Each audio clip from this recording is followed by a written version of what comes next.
మహోన్నతుడు మహాగణుడు పరిశుద్ధుడైన దేవాతి దేవుని ఘనమైన నామానికి కృతజ్ఞతాస్తుతి స్తోత్రములు. మరి యొక్క విశ్వాస శక్తి కార్యక్రమం ద్వారా దేవుని వాక్యమును వీక్షించుచున్న మీ అందరికీ ప్రభు అయిన యేసు క్రీస్తు శుభనామములో మా ప్రత్యేకమైన శుభాభివందనములు తెలియచేస్తూ ఉన్నాం. దేవుని బిడ్డలారా, మరి ఒకసారి ఈ యొక్క అద్భుతమైన వాక్య సందేశమును ఆలకించుటకు మిమ్మల్ని అందరినీ ప్రేమతో ఆహ్వానిస్తూ ఉన్నాం. ఈ యొక్క శ్రేష్టమైన శుభ సమయంలో దేవుని యొక్క వాక్యముల లోతుల్లోనికి మనము ధ్యానం చేస్తూ ప్రభువులో ఆధ్యాత్మికంగా బలపడడానికి ఈ కార్యక్రమము అనేకులకు ఆశీర్వాదకరంగా దేవాతి దేవుడే నడిపించుచున్నారు. అందును బట్టి ప్రభువుకే మహిమ కలుగును గాక. రండి దేవుని బిడ్డలారా, మనమందరము దేవుని యొక్క వాక్యాన్ని ధ్యానం చేసి ప్రభువును మహిమపరుద్దాము. ఈ యొక్క శ్రేష్టమైన సమయములు, ఈ యొక్క ఫిబ్రవరి మాసములో మన యొక్క సంఘముల వారు, అలాగే దేవుని బిడ్డలైనటువంటి వారు అందరూ కూడా మరి యొక్క సిలువను ధ్యానిస్తూ ఉపవాసములలోను దీక్షలలోను కొనసాగుచున్న వారై ఉన్నారు గనుక మరి యొక్క సిలువను ధ్యానించుట ఎట్లా, ఆ సిలువను ధ్యానించుటలో ప్రభువు మనకిచ్చుచున్నటువంటి ఒక ఆశీర్వాదం ఏమనగా సిలువను గూర్చినటువంటి విలువ ఏమిటి అనేటువంటి సత్యాలు మనం దేవుని యొక్క వాక్యములో నుండి ఈ యొక్క సమయంలో ధ్యానించాలని నేను ఆశపడుచు ఉన్నాను. మరి యొక్క సమయంలో సిలువ విలువ యొక్క విషయాలని మనము ధ్యానము చేద్దాము. మత్తయి శుభవార్త 16వ అధ్యాయము 24వ వచనాన్ని చదువుకుందాము. అప్పుడు యేసు తన శిష్యులను చూచి, ఎవడైనను నన్ను వెంబడింపగోరిన ఎడల తన్ను తాను ఉపేక్షించుకొని తన సిలువనెత్తుకొని నన్ను వెంబడించవలెను. దేవుని బిడ్డలారా, యేసుక్రీస్తు ప్రభువారు తెలియచేస్తున్నటువంటి ఒక అద్భుతమైన సత్యం ఏమిటంటే, యేసుక్రీస్తు ప్రభువారిని మనము వెంబడించాలి అంటే మన యొక్క జీవితములలో ప్రభు అయిన యేసయ్య కోరుకుంటున్నది ఏమిటనగా, తన సిలువనెత్తుకొని నన్ను వెంబడించాలి అని యేసుక్రీస్తు ప్రభువారు చెప్పిన అద్భుతమైన సత్యాన్ని బట్టి ఈ సిలువను మోయుట ఎట్లా అనేటువంటిది మనం గ్రహించాలి. దేని బిడ్డలారా, సిలువను మోయుట అంటే ఒక చక్కని సిలువ తీసుకొని మరి మెడలో వేసుకోవడం కాదు, బంగారపు సిలువలు చేసుకుని మెడలో వేసుకోవడం కాదు, మరి యొక్క రకరకాల సిలువలు మోయడం కాదు. కానీ మన గుడిలో ఉండేటువంటి సిలువ కంటే, మెడలో ఉండేటువంటి సిలువ కంటే నీ గుండె గుడిలో ఉండే సిలువను యేసయ్య ప్రేమిస్తూ ఉన్నారు. ఆమేన్, హల్లెలూయా. కాబట్టి దేవుని బిడ్డలైనటువంటి మీరు సిలువను ఎక్కడ ధరించాలి, సిలువను ఎలా మోయాలి అనే సత్యాల్ని మనం గ్రహించినట్లయితే, ఆ సిలువ ఏమిటి అంటే సిలువ అనగా శ్రమలు అని చెప్పి ఈ లోక సంబంధమైనటువంటి వ్యక్తులు చెప్తూ ఉంటారు. సిలువ ధ్యానము, అలాగే శ్రమకాల ధ్యానము అనేటువంటి మాటలు మనం వింటూ ఉంటాం. సిలువ అనగా శ్రమలు అన్నట్లుగా గ్రహిస్తూ ఉన్నారు కదా. సిలువకు యేసుక్రీస్తు ప్రభువారు వెళ్ళారు అంటే ఆయన శ్రమలను అనుభవించడానికి వెళ్ళారు అని మనం గ్రహిస్తున్నాం కదా. అయితే దేవుని బిడ్డవైనటువంటి నీవు, యేసయ్యను నమ్ముకుంటున్నటువంటి నీవు కలిగి ఉండాల్సినటువంటి ఒక గొప్ప విశ్వాసం ఏమిటనంటే, నీ యొక్క జీవితంలో నీవు కలిగి ఉన్నటువంటి నీ యొక్క కుటుంబ బాధ్యత అనే సిలువ, నీ కుటుంబంలో నీకు ఎదురవుతున్నటువంటి సమస్యలు అనేటువంటి సిలువ, శోధన అనేటువంటి సిలువ, రోగములు అనేటువంటి సిలువను నీవు మోస్తూ యేసయ్యను వెంబడించాలి. ఆమేన్, హల్లెలూయా. నీ జీవితంలో కూడా నీ కుటుంబ సభ్యులే నీకు శోధకులుగా మారి ఒక సిలువగా ఉండవచ్చు, నిన్ను బాధిస్తూ ఉండవచ్చు. నీ అత్తగారే నీకు ఒక సిలువగా మారిపోయి ఉండొచ్చు, నీ కోడలే నీకు ఒక సిలువగా ఉండవచ్చు, ఒక భారముగా ఉండవచ్చు, లేకపోతే శోధనగా ఉండవచ్చు. కానీ దేవుని వాక్యం చెప్పేది ఏంటంటే, అయ్యా నాకు ఈ కష్టాలు వద్దు, నాకు ఈ శ్రమలొద్దు, యేసుక్రీస్తు ప్రభువారిలో నాకు సమాధానమే కావాలి, నెమ్మదే కావాలి, విడుదలే కావాలి అని కోరుకోవడంలో మంచిదే. కానీ యేసుక్రీస్తు ప్రభువారు కోరుకున్నది ఏంటంటే, నీ సిలువనెత్తుకొని నీవు నన్ను వెంబడించు, నీకు ఎదురవుతున్న శ్రమలను భరిస్తూ నన్ను వెంబడించు.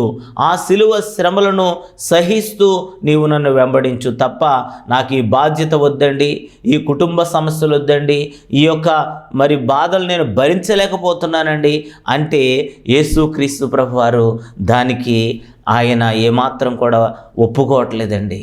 నేను యేసుక్రీస్తు ప్రభువారు ఎలాగైతే ఈ లోక పాపంలో మోసుకొని పోవు దేవుని గొర్రెపిల్లగా వచ్చి ఈ పాప భారాలన్నీ ఆయన భుజంపై సిలువుగా ఆయన ఎలా మోసి ఉన్నారో, నీవు కూడా నీ కుటుంబము అనబడినటువంటి సిలువను నువ్వు మొయ్యాలి.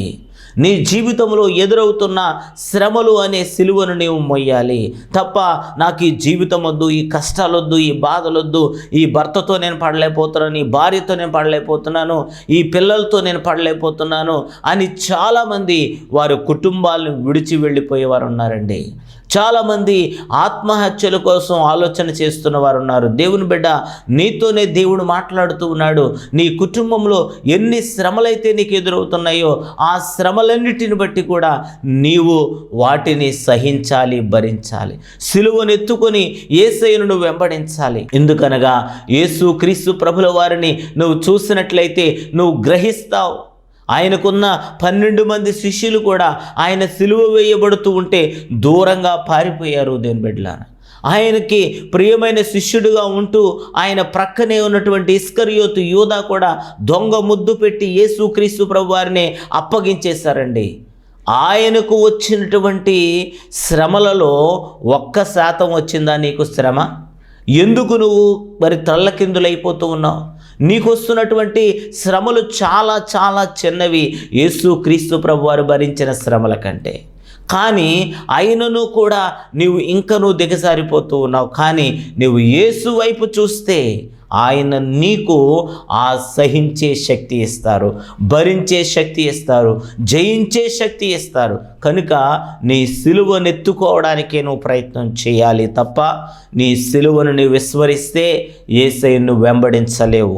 యేసయ్యను వెంబడించినప్పుడు కొంచెం శ్రమలు ఎక్కువ విస్తరించవచ్చు. మనము నీతిగా యథార్థంగా ఉన్నప్పుడు, పరిశుద్ధంగా జీవించడానికి ప్రయత్నిస్తున్నప్పుడు రకరకాల శోధనలు మన మీదకి రావచ్చు. మన శరీరమే మనల్ని శోధించవచ్చు. ఈ సిలువలన్నిటినీ కూడా నీవు మోస్తూ ప్రభువును వెంబడిస్తే ఆ ప్రభు అయిన యేసయ్య నీకు ఒక రోజున సమాధానం ఇస్తారు, ఒక రోజున విజయం ఇస్తారు. యేసుక్రీస్తు ప్రభు వారు కూడా ఆ యొక్క సిలువ శ్రమ ఆ శుక్రవారం అంతా కూడా అనుభవించారండి. ఆ శుక్రవారమే సిలువ శ్రమ అనుభవించారు. కానీ శనివారము ఆయన సమాధిలో ఉన్నారు. ఆదివారము ఆయన జయోత్సవముతో తిరిగి లేచారు. సిలువ శ్రమలను జయించారు, సిలువ గాయములను జయించారు. ప్రతి ఒక్క బలహీనతను ఆయన జయించి జయశాలిగా నిలిచిన వారే ఉన్నారు. దేవుని బిడ్డలారా, ఒక యవనస్తుడు వచ్చి యేసుక్రీస్తు ప్రభు వారి దగ్గరికి ఆ యొక్క సంఘం అందరూ కూడా దైవజనులతో కూడా వెళుతూ ఉన్నారటండి. ఆ దైవజనుడు ప్రతి ఒక్కరికి ఒక్కొక్క సిలువనిచ్చారటండి. ఆ సిలువను ఎత్తుకొని వారు వెళుతూ ఉన్నారటండి. అందరూ కూడా వారి సిలువలు మోస్తున్నారు. కానీ ఒక వ్యక్తి అయితే తన సిలువను మొయ్యలేక దైవజనుతో చెప్పారంట, అయ్యగారు నా సిలువ నేను మొయ్యలేకపోతున్నాను కాబట్టి దాన్ని కొంచెం కట్ చేస్తానండి అని చెప్పాడట. అయితే ఆ విధంగా సిలువను కట్ చేసుకుంటూ వచ్చేస్తే ఆ సిలువ ఇక చిన్న సిలువగా మారిపోయిందంట. అబ్బా చాలా తేలికగా ఉంది, హాయిగా ఉందని వెళ్ళిపోతున్నాడంట.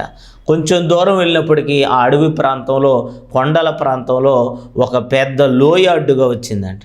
ఆ లోయలో పెద్ద పెద్ద సిలువలు మోసుకెళ్తున్న వాళ్ళందరూ కూడా ఆ సిలువను ఆ లోయకి అడ్డుగా వేసి ఆ యొక్క సిలువ మీద దాటుకుని ఆ లోయ అవతలకు వెళ్ళిపోయారు. ఆమేన్, హల్లెలూయా. కానీ ఈ చిన్న సిలువ ఉన్న వ్యక్తి ఎలా దాటగలుగుతాడండి? తనకు తానే తన సిలువను మొక్కలు చేసేసాడు. నాకు సిలువ ఇంత మొయ్యలేననుకున్నాడు, ఆ సిలువను విస్మరించాడు. కాబట్టి ఇప్పుడు ఆ లోయ దాటలేక తన ప్రయాణంలో అతను ఆగిపోయినాడు. దేని బిడ్డలారా, ఈ రోజున నీ జీవితంలో కూడా నీ ప్రయాణంలో నువ్వు ఎందుకు ఆగిపోతున్నావంటే నీ సిలువను నువ్వు మొయ్యలేకపోతున్నావు. నీ సిలువను నువ్వు మోయడానికి సిద్ధపాటుగా లేవు. కానీ నువ్వు సిద్ధపాటు కలిగి ఉంటే ఒక మంచి రోజున ఆ సిలువే నీకు విలువనిస్తుంది, ఆ సిలువే నీకు అభిషేకం ఇస్తుంది, ఆ సిలువే నీకు విజయం ఇస్తుంది. కనుక ఆ సిలువను మీరు విడిచిపెట్టొద్దని ప్రేమతో మనవి చేస్తున్నాను. అలాగే ఒక దైవజనుడు పిలిచి మీకు ఏ సిలువ కావాలో కోరుకొనండి. ఇదిగో ఇక్కడ ఇనప సిలువ ఉంది, చెక్క సిలువ ఉంది, అలాగే గులాబీ పూలతో చేసినటువంటి మరి కమ్మలతో చేసినటువంటి ఆ గులాబీ మరి కాడలతో చేసినటువంటి సిలువ ఉంది. ఈ 3 సిలువలు ఏది కావాలని అడిగితే ఒక ఆయన వచ్చి చెప్పారట, నాకు పూల సిలువ కావాలండి, మరి 2 సిలువలు మొయ్యాలని చాలా కష్టమండి. ఆ పూల సిలువ అయితే అది చాలా మరి సువాసనలు ఇస్తూ తేలికగా ఉంటుందండి అని అది సెలెక్ట్ చేసుకున్నాడట. మిగతా వాళ్ళు కొంతమంది చెక్క సిలువ, కొంతమంది ఇనప సిలువ వాళ్ళు మోస్తూ ఉన్నారు. కానీ ఈ పూల సిలువ చూసుకున్నటువంటి వ్యక్తి తన భుజాల మీద పెట్టుకున్నప్పటికీ ఆ యొక్క గులాబీ మరి కాడలతో చేసినటువంటి పువ్వులతో చేసినటువంటి ఆ సిలువకు ముళ్ళు ఉన్నాయండి. ఆ ముళ్ళు గుచ్చుకుంటున్నాయంటండి. ఆ ముళ్ళు గుచ్చుకుని ఇక్కడ ఒక గాయమైపోయిందంటండి. చూడండి దీని బిడ్డలారా, పైకి తేలికగా కనిపిస్తుంది కానీ, పైకి చాలా అందంగా కనిపిస్తుంది కానీ, ఈ పూల బాట అనేది నీ జీవితానికి మంచి గమ్యాన్ని ఇవ్వలేదు. దేని బిడ్డలారా, కష్టాలైనా బాధలైనా శ్రమలైనా సరే యేసయ్యతో నేను సహిస్తాను, భరిస్తాను అనేటువంటి ఒక విశ్వాసంతో మీరు కొనసాగాలని ప్రభువు పేరట మీకు మనవి చేస్తున్నాను. మరి రెండవ అంశముగా మనం చూసినట్లయితే సిలువలో ఉండినటువంటి మరి ఒక విలువ ఏమనగా, మొదటి విలువ ఏమిటంటే సిలువను నీవు ఎత్తుకొని నడిచినప్పుడు ఆ యేసయ్య విజయము నీవు పొందుకుంటావు. రెండవదిగా సిలువను మోయుట అనగా సిలువలో ఉన్న విలువ ఏమిటంటే సిలువ నీకు విధేయత నేర్పిస్తుంది, తగ్గింపు నేర్పిస్తుంది.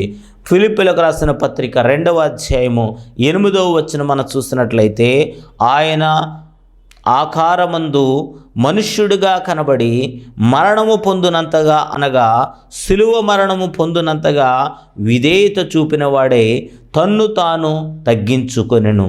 యేసుక్రీస్తు ప్రభుల వారు ఈ సిలువను భరించుట ద్వారా, ఈ సిలువ శ్రమలు అనుభవించుట ద్వారా ఆయన చేసిన ఈ గొప్ప త్యాగాన్ని మనం గ్రహించాలి. ఆయన దేవునితో సమానముగా ఉండుటకు ఆ పరలోక రాజ్యములో ఆయన కుడిపార్శ్వములో ఉండేటువంటి ఒక గొప్ప ఆధిక్యత కలిగిన మహాదేవుడై ఉన్నారు. అయితే ఆ సింహాసనాన్ని విడిచిపెట్టి, ఆ పరలోక రాజ్యాన్ని విడిచిపెట్టి, ఆ వైభవాన్ని విడిచిపెట్టి మట్టి స్వరూపమైన మానవ స్వరూపంలోకి మరి తగ్గించుకొని విధేయుడిగా భూమి మీదకి ఆయన రావడం జరిగింది. అంతేకాకుండా మరణము పొందునంతగా ఆయన విధేయత చూపడమే కాకుండా సిలువ మరణము పొందునంతగా విధేయత చూపిన వాడే తన్ను తాను తగ్గించుకొనెను. ఈ రోజున దేవుని బిడ్డ, నీవు యేసయ్యను వెంబడిస్తున్నానని చెప్పుకుంటున్నావు, యేసయ్య మార్గములు అని చెప్పుకుంటున్నావు, యేసయ్య సిలువను ధ్యానిస్తానని చెప్పుకుంటున్నావు. కానీ ఆ సిలువ నీకేమి నేర్పిస్తుంది తెలుసా? విధేయత, తగ్గింపును కలిగి ఉండాలి. ఆ విధేయతను, తగ్గింపును నువ్వు కలిగి లేకపోతే ఎంత సిలువను ధ్యానించినా వ్యర్థమే కదా.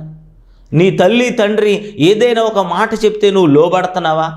నీ అత్త మామ నీకు ఏదైనా చెప్తుంటే నువ్వు లోబడుతున్నావా? నీ అన్నలు అక్కలు చెల్లెళ్ళు చెప్తుంటే నువ్వు లోబడుతున్నావా?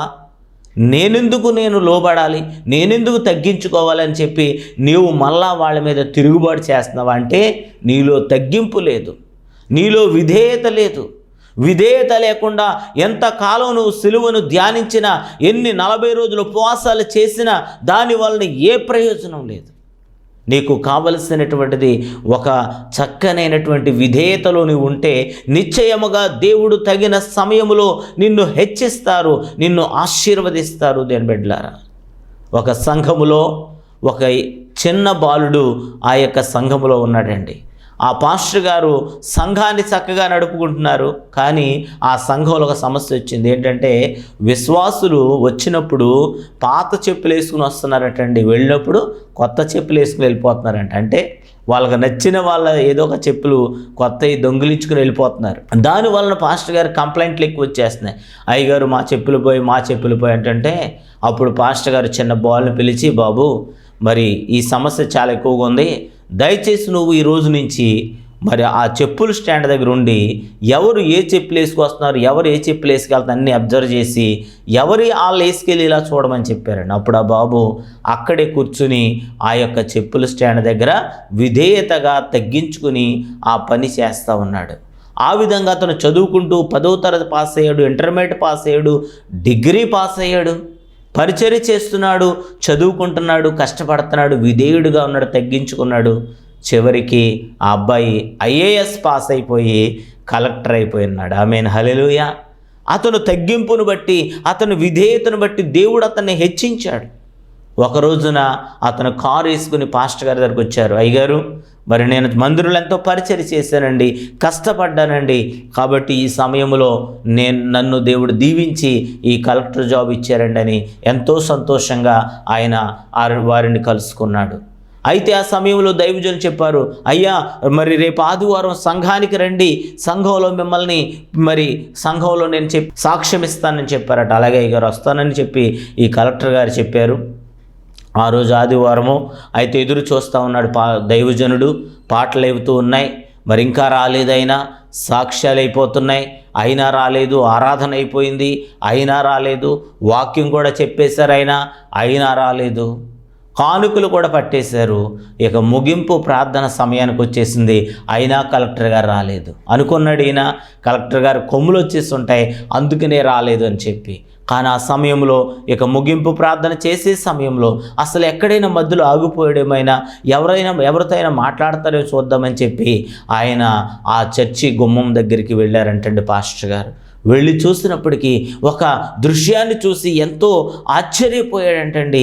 ఏమిటని అంటే తెలుసా, ఆ యొక్క కలెక్టర్ గారు వచ్చి ఆల్రెడీ ప్రారంభ ప్రార్థనలోనే వచ్చారు, కానీ ఆ యొక్క చిన్న వయసులో దైవజనుడు ఏదైతే చెప్పారో ఆ మాటకు లోబడి ఇప్పుడు కలెక్టర్ అయిపోయినా సరే ఆ చెప్పుల స్టాండ్ దగ్గర మరి కూర్చొని కాపలా కాస్తున్నాడండి. ఆమేన్, హల్లెలూయా. ఎంత తగ్గింపు దేవుని బిడ్డలారా. అతన్ని చూడగానే ఎంత ఆశ్చర్యపోయాడు. అయ్యా, నువ్వు ఎంత గొప్ప స్థానంలోకి వచ్చి కూడా ఇంకా నువ్వు తగ్గించుకున్నావని చెప్పి గబగబా వెళ్ళి కౌగిలించుకుని ఆయన్ని గబగబా లోనకు తీసుకొచ్చారండి దేవుని బిడ్డలారా. ఇదిగో ఈ యొక్క బాబుని చిన్నప్పటి నుంచి నేను ఒక బాధ్యత అప్పగించాను. ఈ రోజు ఇతను కలెక్టర్ అంత స్థానానికి వెళ్ళిపోయినా సరే దైవజనుడి మాటకు లోబడి ఆ చెప్పుల స్టాండ్ దగ్గరే ఆయన కాపలాగా ఉన్నారు. ఆమేన్, హల్లెలూయా అని చెప్పి సంఘానికి ప్రకటించారు దేవుని బిడ్డలారా. ఈ రోజున నీకు చిన్న ఉద్యోగం వస్తే చాలు దైవజనుడిని గౌరవించట్లేదే, చిన్న ఆధిక్యత ఇస్తే చాలు దేవుడు నువ్వు పెద్దలను గౌరవించట్లేదే, గర్వంతోనే వెర్రవీగిపోతున్నావే. అయితే నువ్వు సిలువను ధ్యానిస్తున్న బిడ్డవైతే గనక నువ్వు తగ్గించుకోవాలి. ఎదిగే కొలది కూడా మనం ఒదిగి ఉండాలి. మరి చక్కగా తగ్గించుకొని ఉంటే తప్పకుండా దేవుడు మరింత ఉన్నత స్థితికి ప్రభువు మనల్ని తీసుకువెళ్తారనే సత్యాన్ని నువ్వు గమనించి, సిలువ మనకేం నేర్పిస్తుందంటే తగ్గింపును నేర్పిస్తుంది, విధేయతను నేర్పిస్తుంది. తద్వారాగా నీవు హెచ్చించబడతావు. ఆమేన్. మూడవదిగా మనం చూసినట్లయితే గల్తీయులకు రాసిన పత్రిక 2వ అధ్యాయము 20వ వచనం మనం చూద్దామండి. నేను క్రీస్తుతో కూడా సిలువ వేయబడి ఉన్నాను, ఇకను జీవించువాడను నేను కాను, క్రీస్తే నా యందు జీవించుచున్నాడు. నేనిప్పుడు శరీరమందు జీవించుచున్న జీవితము నన్ను ప్రేమించి నా కొరకు తన్ను తాను తగ్గించుకొనిన దేవుని కుమారుని యందలి విశ్వాసం వలన జీవించుచున్నాను. ఆమేన్. దేవుని బిడ్డలారా, ఇక్కడ దేవుని యొక్క వాక్యం తెలియచేస్తుంది ఏంటంటే, మూడవదిగా సిలువను ధ్యానించుట అంటే అర్థం ఏమిటంటే, సిలువను గ్రహించుట అంటే అర్థం ఏంటంటే, ఆ సిలువ ధ్యానిస్తున్నటువంటి మనము మరి యొక్క అపోస్తలుడైన పౌలు గలతీయులకు రాస్తున్నటువంటి సత్యం ఏమిటంటే, నేను క్రీస్తుతో కూడా సిలువ వేయబడి ఉన్నాను అనే మర్మాన్ని ఆయన తెలియచేస్తూ ఉన్నారు. అనగా మనము క్రీస్తుతో కూడా సిలువ వేయబడుట అంటే అర్థం ఏమిటంటే, శరీర సంబంధమైన కార్యాల విషయంలో, అపవిత్రమైన కార్యాల విషయంలో మనము సిలువ వేయబడ్డాము. అంటే ఇక ఏమీ చేయలేము. ఆయన శరీరము మేకులతో మరి ఆ యొక్క చెక్క మరి సిలువకు కొట్టబడినప్పుడు ఆయన బయటకు వచ్చి ఈ లోకంలో ఏమీ చేయలేడు. అక్కడే ఉండిపోతాడు. మనం కూడా అంతే. పాపం విషయంలో కానీ లోకం విషయంలో కానీ మనము సిలువ వేయబడ్డాం కాబట్టి మనము ఏమాత్రం కూడా వాటి జోలికి వెళ్ళకూడదు.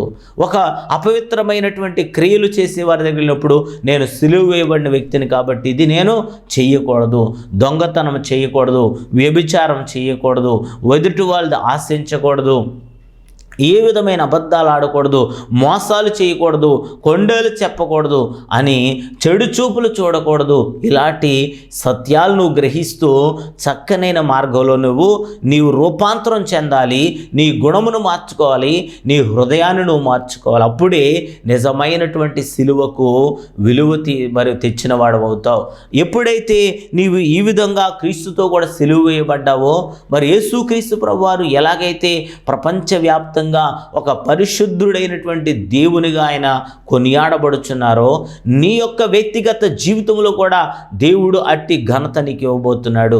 ఈ లోకాన్ని ఎప్పుడైతే అసహించుకున్నావో, ఈ రోజున చాలామంది ప్రజలను చూస్తే వారు మద్యపానానికి బానిసలైపోతూ ఉన్నారు, మత్తు పానీయాలకు బానిసలైపోతూ ఉన్నారు, రకరకాల డ్రగ్స్ తీసుకుంటూ ఉన్నారు, రకరకాలైనటువంటి భయంకరమైనటువంటి వ్యసనాలకు గురైపోయి మనుష్యులు చెడిపోయి ఉన్నారు. దేని బిడ్డలారా, ఎందుకంటే దేవుని బిడ్డలు కూడా చెడిపోవడం కారణం ఏంటంటే వారి మానసిక ఒత్తిడి. దేని బిడ్డలారా, ఎప్పుడైతే నువ్వు మానసిక ఒత్తిడి గురవుతున్నారు, వీళ్ళు కొంచెం రిలాక్స్ అవ్వాలని తీసుకుంటున్నారు, కానీ ఒక్క క్షణం మాత్రమేది, కానీ శరీరంలో ఉన్న అవయవాలన్నిటినీ కూడా అది పాడు చేస్తూ ఉందండి.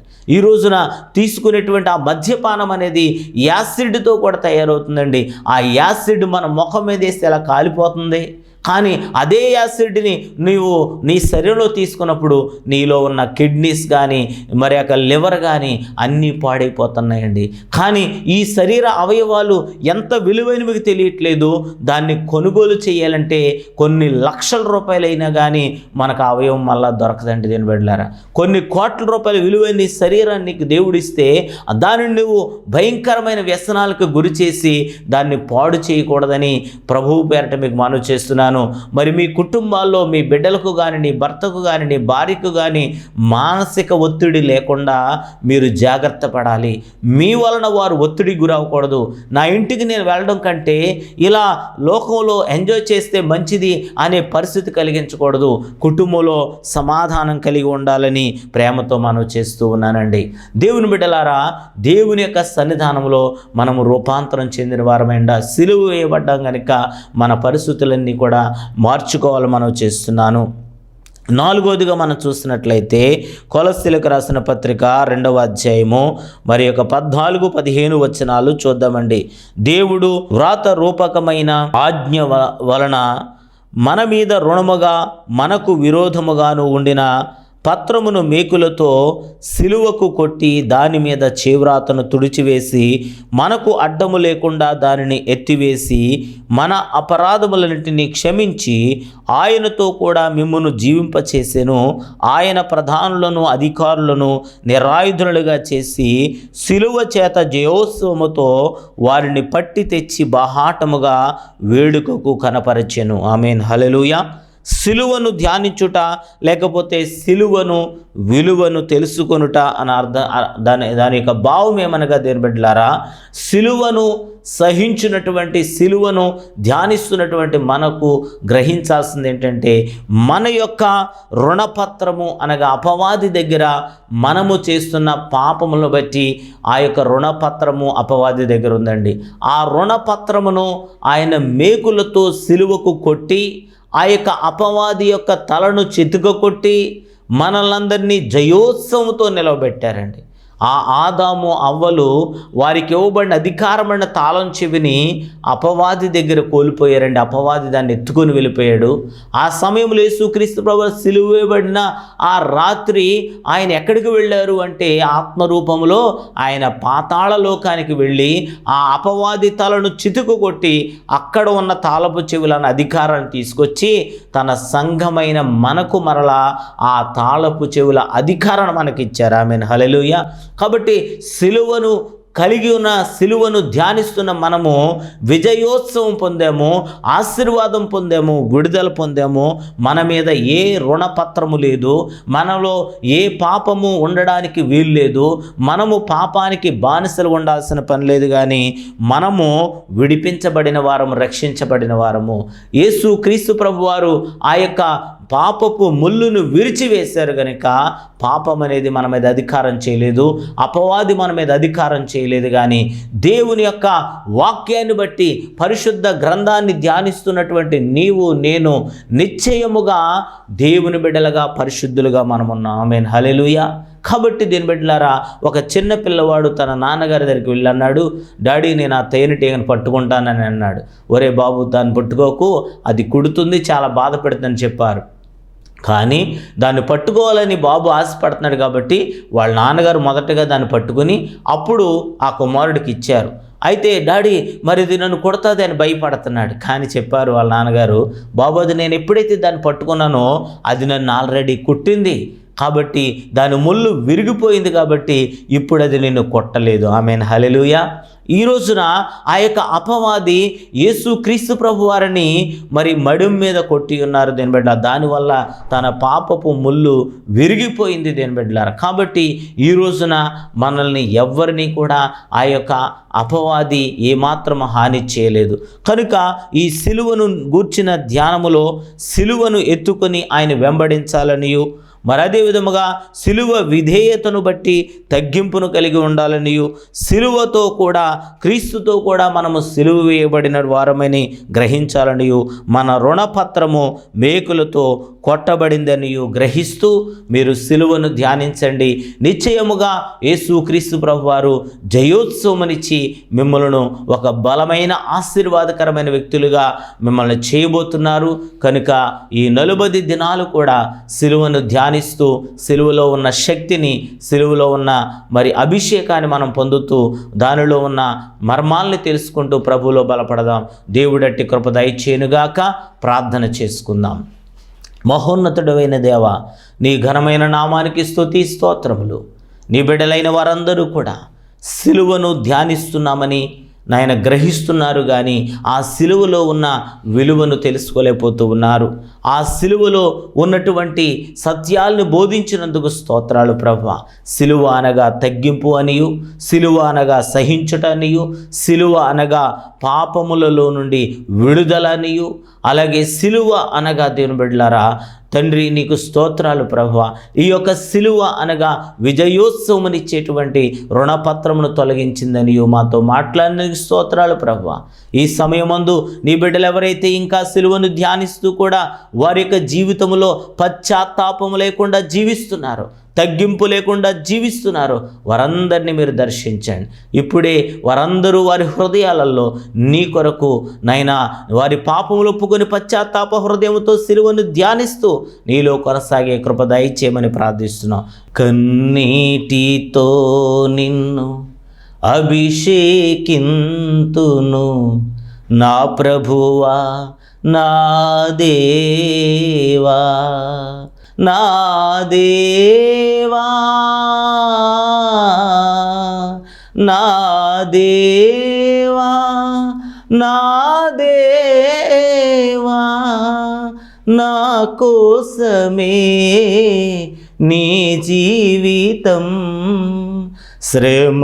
శ్రమలతోనే గడిచింది. యేసు ఈ గొప్ప త్యాగం వేరెవరు చేయనిది. యేసు ఈ గొప్ప త్యాగం వేరెవరు చేయనిది. అందుకే కన్నీటితో నిన్ను అభిషేకింతును నా ప్రభువా, నా దేవా. దేవా, నీ బిడ్డలైన వారందరి హృదయాల్లో కలిగిన ఈ పశ్చాత్తాపమును బట్టి నీ సిలువ దర్శనం కలుగు చేసి, సిలువ శక్తినిచ్చి, సిలువ విలువనిచ్చి, బలపరిచి, దీవించి, ఆశ్రయించి మీరే మహిమ పొందమని నజరేయుడైన యేసు నామమున అడుగుచున్నాం పరమ తండ్రి, amen. May God bless you all. దేవుడు మిమ్మల్ని దీవించి ఆశీర్వదించునుగాక. ఆమెన్. Thank you.